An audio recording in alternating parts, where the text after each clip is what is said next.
Olá pessoal, mais um vídeo aqui. E nesse vídeo eu quero falar de uma área um pouco diferente daquelas ao quais eu estou acostumado a falar com vocês. Eu quero falar sobre a área financeira. Um livro que eu estou lendo que me deu várias ideias, vários insights. Ele se chama A Psicologia Financeira.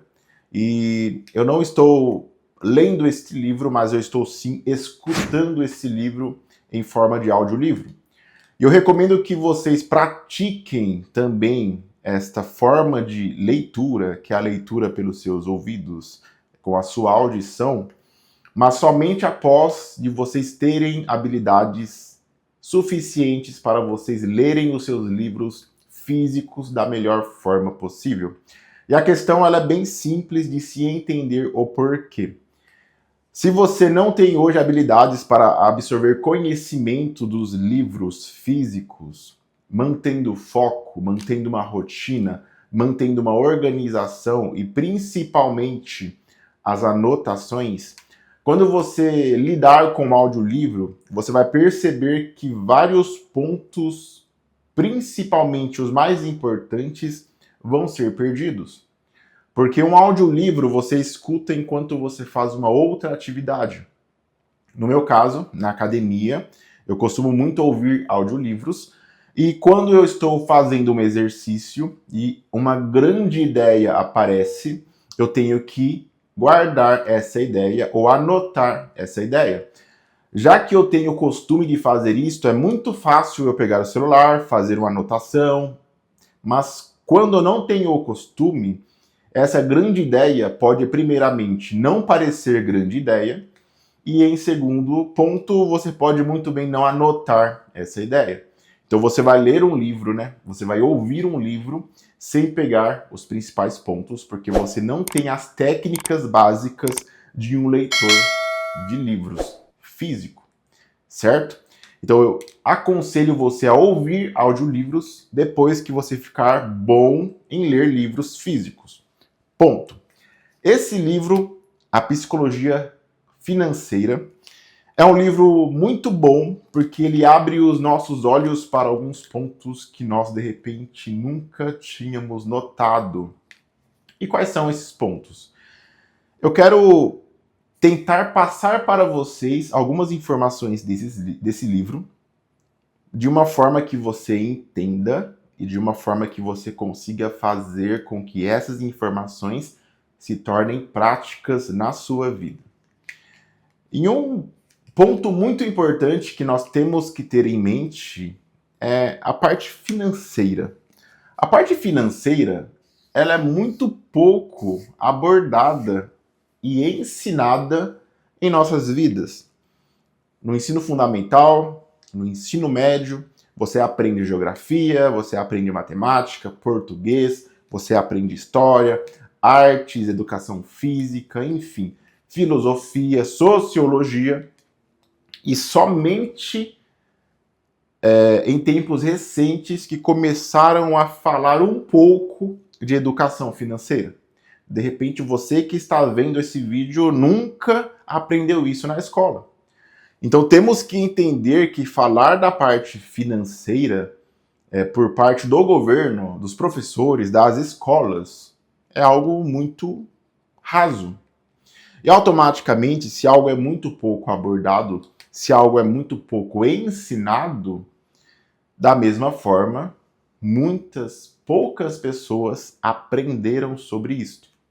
Então, podemos falar que nos últimos anos foi muito pouco falado sobre a área financeira em nossas vidas. Mas em outro ponto que você pode observar, nós seres humanos estamos aprendendo desde sempre alguns princípios. E um dos princípios que mais perduram em nossas mentes é a sobrevivência. Desde quando nos conhecemos por seres humanos, sabemos que nós evoluímos de alguma forma. Evoluímos de um ser que não sabia e começou a saber algumas coisas. E perceba que eu não falo isso da evolução do macaco, enfim, tudo mais, mas uma evolução ampla a ponto de que eu não sabia fazer fogo, agora eu tenho um isqueiro. Eu não tinha rodas redondas, hoje eu tenho. Então essa é uma evolução. E muito pouco nesses milhares de anos foi falado sobre finanças, sobre a parte financeira. Então você está muito bem acostumado a tomar decisões com base na sua sobrevivência e em alguns outros fatores. E poucas decisões são tomadas de forma lógica em relação ao dinheiro.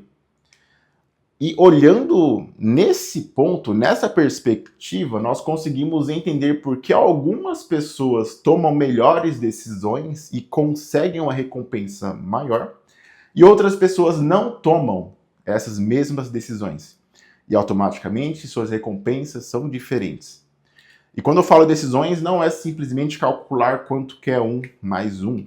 Este livro aborda com maestria um tópico muito interessante, que eu vou tentar exemplificar da seguinte forma. Pense comigo que milhares de pessoas têm acesso ao mesmo curso que ensina essas pessoas a ganharem R$ 1 milhão. Então, o curso tem um objetivo bem claro, que após um período, você vai ganhar R$ 1 milhão. Muito bem. Você acha que essas mesmas milhares de pessoas, todas elas vão conseguir alcançar esse objetivo? E a resposta é não. A resposta é não porque quando nós damos para algumas pessoas a mesma receita de bolo, as circunstâncias e o que elas entendem de si mesmas não são semelhantes, são pontos diferentes.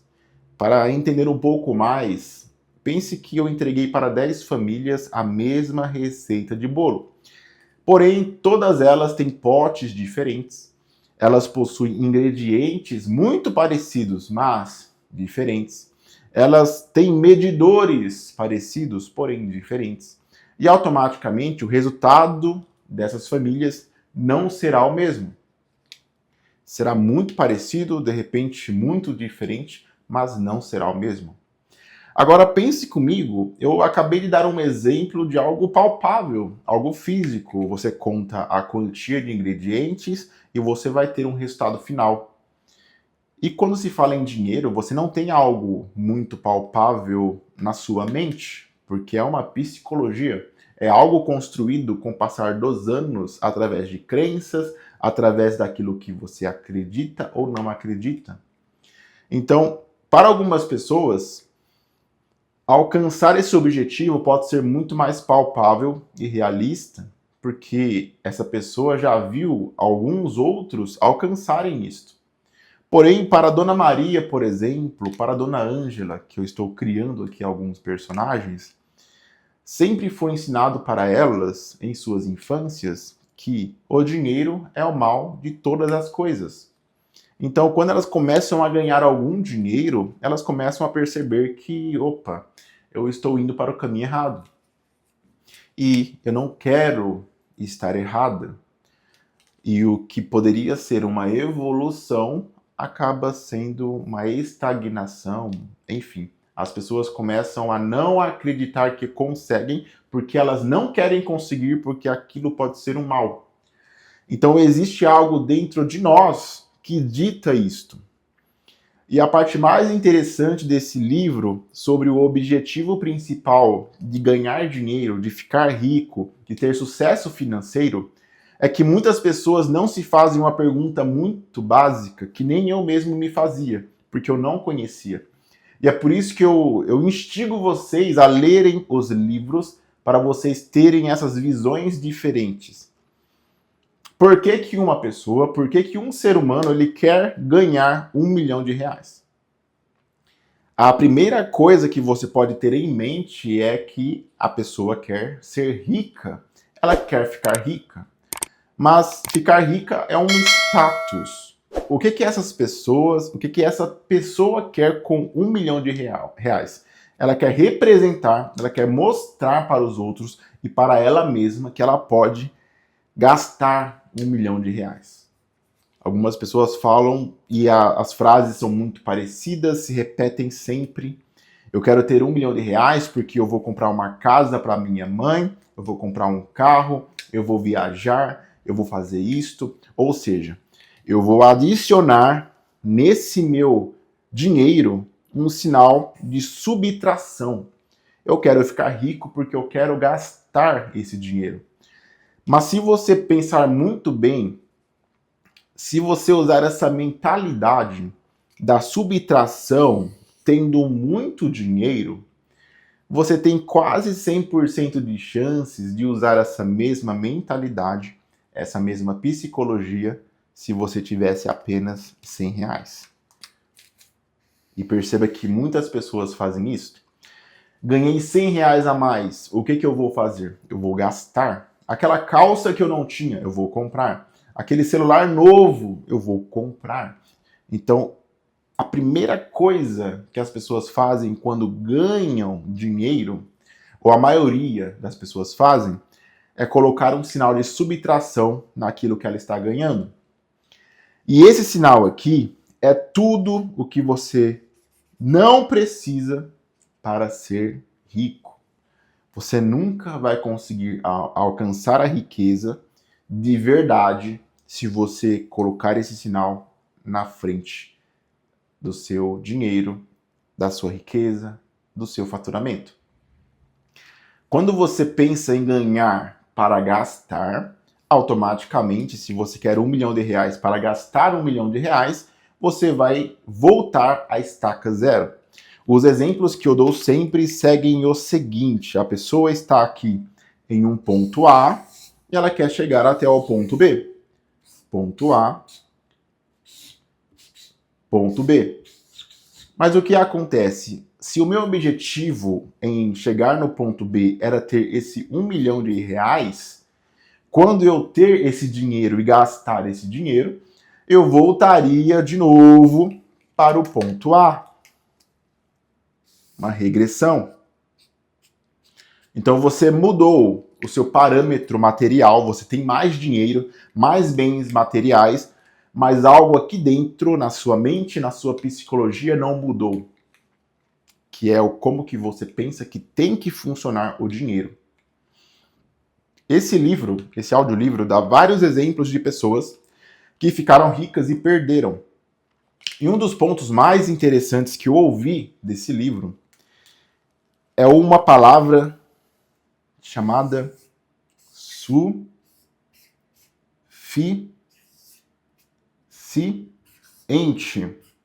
Ficou um pouco torto aqui. Suficiente. Algumas pessoas, por terem muita ganância, elas ganham dinheiro e querem sempre mais, sempre mais, sempre mais. No mundo dos negócios, quando as pessoas não impõem um limite, um teto de satisfação com garantias, isso é bem importante, normalmente elas começam a arriscar o dinheiro que elas têm e até mesmo o que elas não têm para ganhar mais dinheiro, sendo que elas não precisam tanto. E elas perdem tudo que elas poderiam ganhar, o que elas têm e até mesmo ficam devendo. Um exemplo muito clássico no Brasil, as pessoas que ganharam na loteria os milhões de reais, alguns anos depois, elas não somente perderam esses milhões, mas também criaram dívidas muito altas, porque elas conseguiram sim uma mudança material de bens, mas não uma mudança significativa na sua mentalidade. Então, a palavra suficiente poderia ser a palavra exata que muitas pessoas precisam. E nós temos que interpretar um pouco melhor essa palavra suficiente. Não quer dizer que um rico não vá ficar mais rico, que não deva ficar mais rico, mas quer dizer que ele entende que, chegando em um nível, ele tem o suficiente para se manter. Ele divide, então, um pouco dos seus ovos em cestas. Então ele tem uma margem de segurança para a sua família, para ele mesmo, para os negócios, e tem um valor muito grande que ainda está sobrando. Ele pode arriscar esse valor para então ganhar mais dinheiro. Mas se ele perder esse valor, ainda assim, tudo o que ele colocou em segurança está garantido. Então perceba que tem aqui uma administração sobre o suficiente. Porém, um ponto contraditório que muitas pessoas elas poderiam até mesmo imaginar, mas é preciso que um livro como esse aborde. Imagine você indo para um rodízio de pizza, um rodízio de comida. Você vai comer até certo ponto de ficar saciado.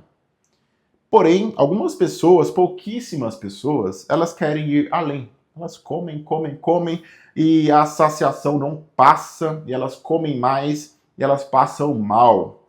E o que acontece quando elas passam mal? Elas vomitam. O seu corpo fala o seguinte: eu não suporto mais, eu não aguento mais. Existe um sintoma daquilo e automaticamente vem o vômito. Mas isso acontece fisicamente, é muito fácil você entender que ali é o seu limite. Na área financeira, as pessoas que estão cegas para esse suficiente, as pessoas que estão cegas para a administração do seu dinheiro, elas continuam comendo, elas continuam com a sua ganância para conseguir mais e mais dinheiro. E qual que é o grande problema aqui? É que não existe um sintoma. Ela não consegue entender o que está acontecendo até ela perder tudo. Algumas pessoas podem chamar isso de vício. Então você já apostou em algum jogo, já fez algum trading, já tentou arriscar demais em ações de alto risco, e você só vai perceber que o caminho está totalmente errado quando você perder o seu dinheiro. Agora potencialize, imagine isso acontecendo com alguém que não perdeu somente 10 reais, não somente 100 reais, mas uma pessoa que perdeu milhões de reais. E ela só descobriu isto depois que ela perdeu. Como que fica a mente da pessoa? Como que fica então o seu raciocínio? Porque a segurança que ela tinha para ela, para a sua família, para seus filhos, para seus negócios, foi por algo abaixo. Porque ela perdendo o dinheiro, muitas das vezes ela não somente perde, mas ela também deve algum valor para alguma instituição. Então perceba que existe uma psicologia a ser entendida e interpretada que em nenhum lugar é ensinada. E um dos pontos que esse livro ele abordou muito bem foi sobre as circunstâncias, sobre as oportunidades que ele diz ser sorte. Algumas pessoas no mundo, elas estão muito à frente da média. Bill Gates, Elon Musk, aquele investidor Warren Buffett, essas pessoas estão bilionárias com seus negócios, Jeff Bezos, enfim. E alguns exemplos que esse livro dá, por exemplo, foi do Bill Gates. Bill Gates, hoje ele é bilionário, mas ele encontrou uma oportunidade onde milhões de pessoas não encontrou. E não foi que ele encontrou, ela estava disposta. Ele teve que somente ter o conhecimento prévio para aplicar nessa oportunidade. Na escola que ele estudou, no ensino fundamental, era uma escola, uma das únicas escolas do mundo que tinha acesso a um dos primeiros computadores feitos, que era um equipamento muito caro na época. Então, ele estatisticamente estava entre 1 em 1 milhão de alunos que poderiam ter acesso àquele computador. Ele e seu parceiro, se eu não me engano, Paul Allen, eles que fundaram a Microsoft, porém tinha uma terceira figura, um de seus colegas, que eu não vou lembrar o nome certinho, mas esse colega tinha o mesmo potencial, até mesmo muito maior do que Bill Gates, mas em uma férias com os seus pais, ele morreu acidentado em uma caminhada nas montanhas, esquiando nas montanhas, se não me engano. E as chances de que isso acontecesse também era de 1 em 1 milhão. Então perceba que enquanto para algumas pessoas vem uma grande oportunidade de sorte, para outras nem tanto. E a grande questão que eu consigo entender disto é que não adianta, se você é um aluno de uma escola que tem um único computador no mundo, daquela época, se você não tem o conhecimento e de repente a ousadia para conseguir aplicar o seu conhecimento no que é preciso. E automaticamente, se você não aplica o que você sabe, essa oportunidade pode passar para uma outra pessoa. Então a riqueza, ela é algo que está muito mais definida por quem você é do que o que você literalmente tem a receber dos outros. Está muito mais ligado na sua psicologia, da forma que você enxerga. Porque uma coisa é você saber criar o dinheiro, mas a outra, como vimos aqui um tempinho atrás nesse vídeo, é manter esse dinheiro. E eu percebi que muitos erros que eu mesmo cometi estavam no princípio básico de, em vez de colocar um fator diferente da subtração, eu colocava justamente ele. E esse fator diferente que todas as pessoas deveriam ter em mente é a multiplicação.